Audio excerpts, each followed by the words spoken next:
Hi boys and girls, today we're going to be creating a landscape using one-point perspective. One-point perspective is a drawing method that shows how things appear to get smaller as they get further away. We use a vanishing point on the horizon line to do this. It's a way of drawing objects on a flat piece of paper to create a sense of space and distance. For this project, you will need a piece of paper, a pencil, eraser, black Sharpie, and whatever coloring supplies you have at home.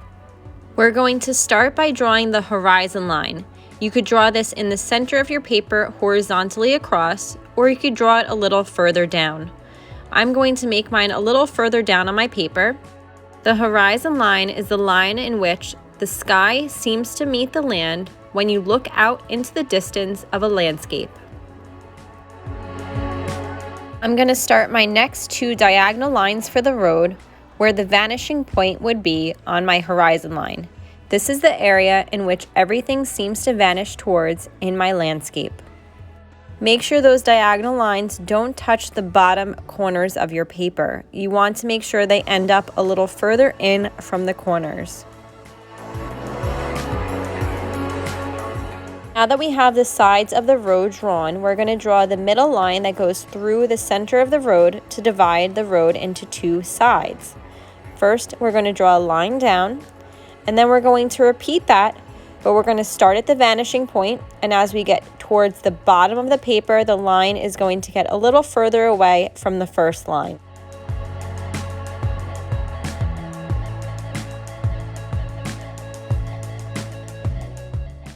Next, we're going to draw some trees along the roadside, and we're going to start with the trees that appear closest to us. I'm going to start them above the horizon line, and I'm drawing two diagonal lines down, horizontal lines in, and then repeating that and getting wider and bigger towards the bottom. These are going to look like pine trees. So repeat that, going towards the bottom of the paper a few times. And then when you've completed your tree, you're going to close off the bottom of the tree with a horizontal line. Then you can add a vertical small rectangle for the tree trunk. Don't forget to erase part of the horizon line that is running through your tree. Go ahead and repeat this on the other side of the road.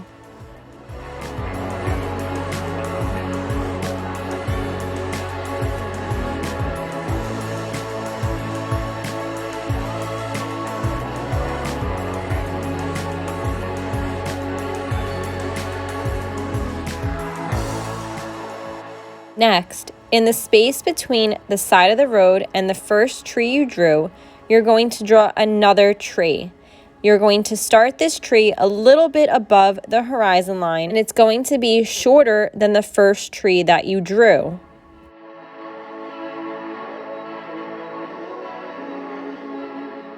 Don't forget to repeat this on the other side of the road. Because these trees are drawn smaller and placed closer to the horizon line, they create a sense of space and they look farther away. We're going to repeat that step one more time. The tops of the third trees are going to be much closer to the horizon line, and they're going to be much smaller than the first trees that you drew.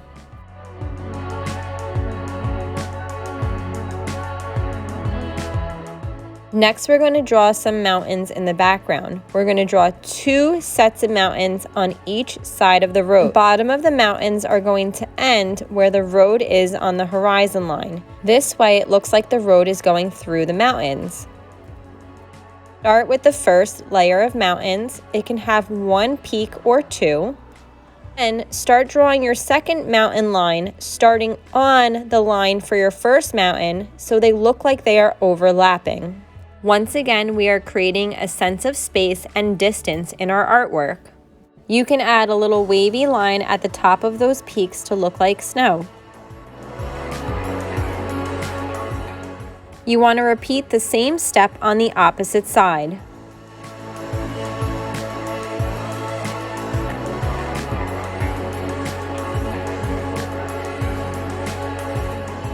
Next, let's draw some clouds. To also make the clouds look like they are creating a sense of space, the clouds that are closer to the top of your paper will be larger than the ones that get closer towards the horizon line, just like the trees. So towards the top of your paper, your clouds will be larger, and as they move down towards the horizon line, they are going to get smaller and smaller. You could draw your clouds however you like, whatever style you would like to use. Don't forget to overlap some of the clouds in front of the mountains.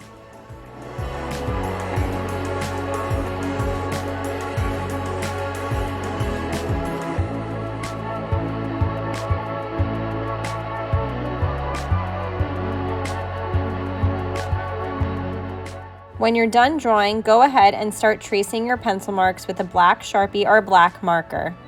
When you're done tracing, don't forget to erase any pencil marks that you might see after you've traced. Now it's time to add some color. Feel free to use whatever colors you would like to color in this landscape and whatever supplies you have at home to do so.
Hope you enjoyed drawing this landscape and learning about one-point perspective today. Don't forget to have fun, be creative, and don't worry if you make a mistake. See you next time.